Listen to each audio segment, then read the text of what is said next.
My name is Diego Lima, and I'm a general surgery resident from Recife, Brazil. And I'm going to talk about the session Bridging the Gap in the World of Medicine. So, Charles O. King talked about urinary tract injuries in gynecology, especially about the ureter. He talked about initial management of delayed diagnosis, factors in planning repair, and endoscopic ureterotomy. Dr. Melani, the president of Sobercel from Brazil, he talked about the future of colorectal surgery. He talked like it's like an airplane cockpit because you are going to have a lot of information. You can identify the nerve in the pre-op.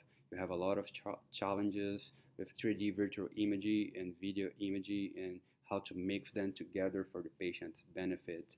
So, and also how to develop a software to understand the movements of the organs and to develop a navigation system to avoid injuries, especially injury of the ureter for colorectal surgeons.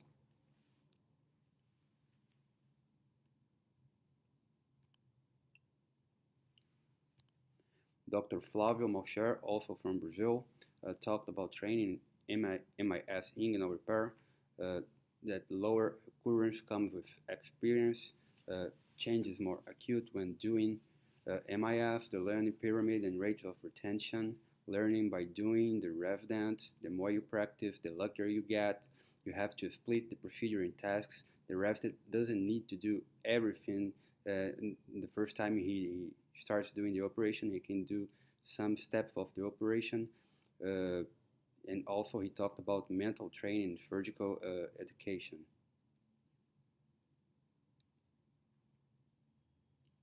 Also, he talked about the lung instrument that amplifies tremor-less haptic feedback, and that simulation is the ability to answer what-if questions, and that team training is important to get good results.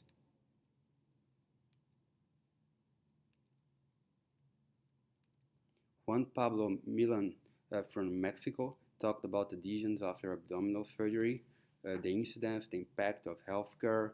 93% patients with previous abdominal operations, especially pelvic surgery, lower GI procedures, and he talked also about gene therapy, the future, identifying risk factors, what we can do before and change the surgical technique.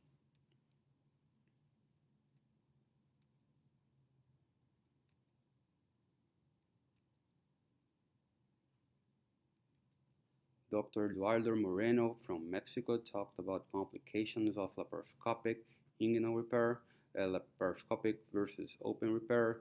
The laparoscopic is indicated for open recurrence or bilateral hernias, and in expert hands, you have less than 2% of occurrence rate. He talked about the triangle of pain, the triangle of doom, and as a summary, they talk about the prevention to avoid serious complications. You need proper training and to teach your residents.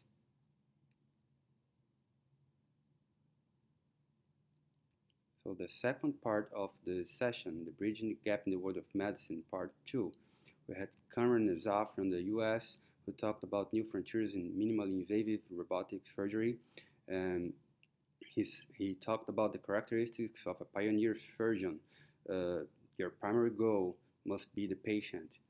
You have to be persistent, never give up, continue to teach and share knowledge with others, teach future generations, believe in yourself.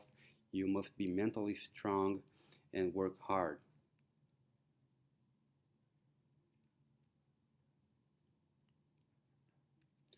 Dr. Robert Verwin from the US talked about the practical education in a prerequisite to excellence in surgery.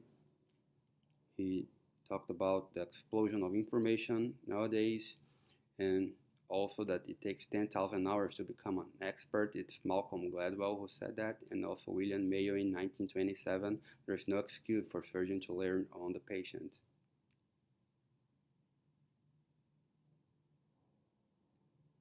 With his conclusions, no technology can substitute for good fundamental surgical technique, and future generations of gynecologists need to improve training surgical skills. Dr. Mona Radi from the US talked about the human factor beyond the robotic surgeon. Technique is everything. You need to plan to access your pathway. Knowledge is power. You need to know your anatomy, your tools, your procedure.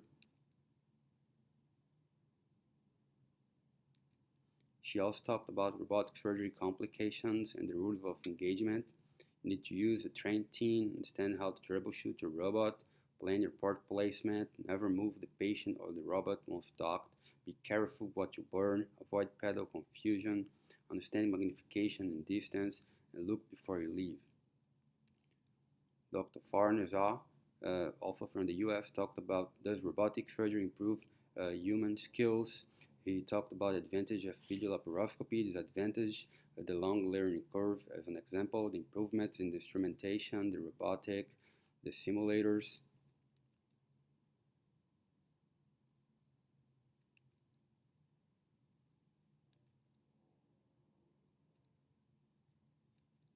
Dr. Medler from Germany talked about our instruments and technologies important to be a good surgeon. Dr. Mimbaev from Russia talked one and one or more than two, the importance of interdisciplinarity. Today we have the robot-assisted surgery, in the future the robotic surgery, and the surgeon should prepare to use all surgical technique in his field, prepare to be able to understand translational research impact in his field, and be able to properly apply new technologies.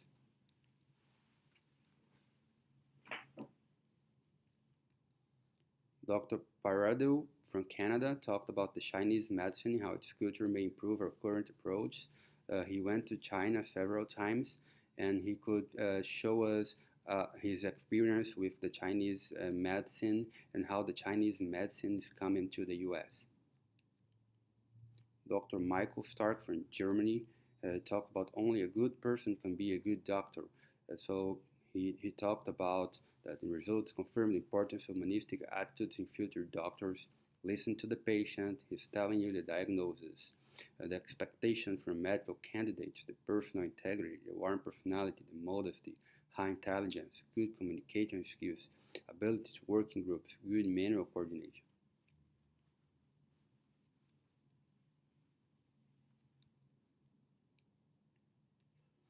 Dr. Che from China talked about the treatment of vascular injury in gynecologic laparoscopic surgery.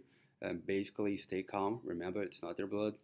And the 4 degrees of intraoperative hemorrhage, why did I get involved in this operation? And then it gets worse. But he managed to fix all the problems that he showed on video, and he's a very talented surgeon.